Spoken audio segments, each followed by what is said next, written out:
Why did you choose the paths you did to become faith leaders in a faith that at its hierarchy was rejecting some of your core principles? Cool question.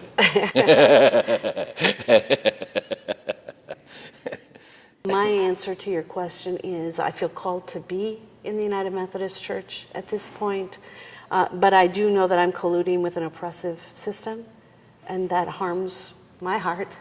And there are times when I can deal with that on a cognitive level, and there are times when I really struggle in my heart about why am I making this choice. I serve a congregation of people with huge hearts. I encounter people who are United Methodists with huge hearts and a capacity and a belief in our ability to change. And so it's that sense that perhaps from the inside I can work with this movement to become free.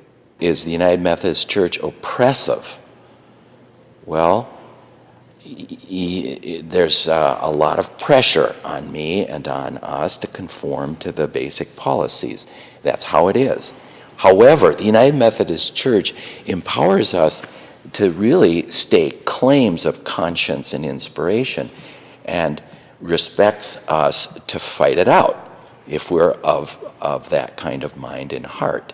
And that's the whole conscientious process of disobedience in some cases, and certainly of challenge and criticism and advocacy for change. And I welcome that. Mm-hmm. I have always felt that United Methodists collectively will finally respect a conscientious position. Doesn't mean that you can do what you want out of that position, but there's enough respect and freedom for me to continue on in good faith.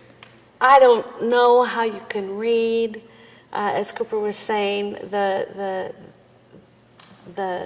the soul music that is our scriptural heritage, and pick out these barbs of exclusionary and, I would say, hateful ways of disincluding people from community. Jesus was so intentional about inviting all to the feast. And so why that would be the one little bit that you'd want to light upon and lift up and say, see? Why is it in there? It's heartbreaking. Why is it in there then? I think for a time, the community was very concerned about maintaining itself, building a tribe, basically. They were a people that was cast out in a land that they were trying to subdue and people. And I also know that some of the texts that are often referred to have to do with unequal power and the way that some people use sex as a means of overpowering others.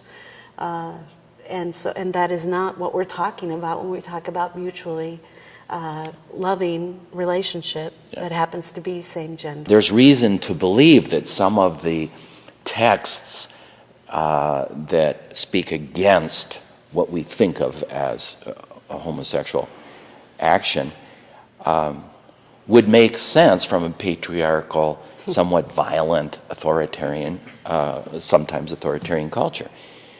And that's why, and that's not all there is, but that's certainly a big influence. And so all the more important to read Jesus with that in mind, as well as Paul and others.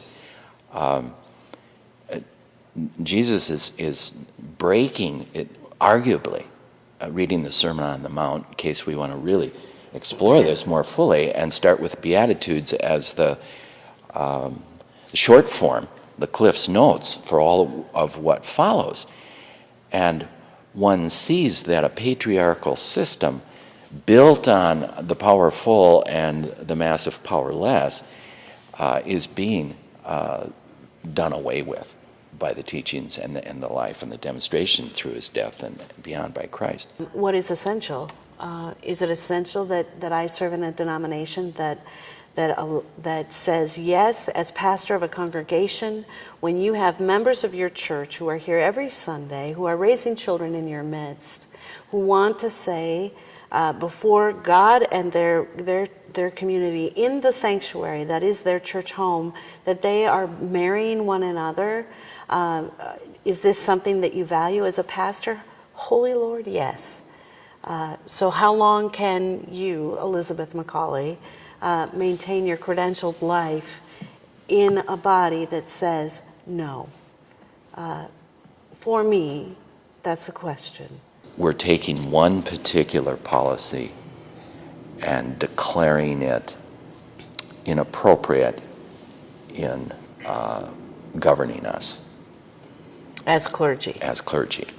And by offering to bless sacred unions among people, we are bringing the, let's say, the deeper, holier part of how we perceive the movement of the Spirit in our lives into the debate, which is so necessary in my view.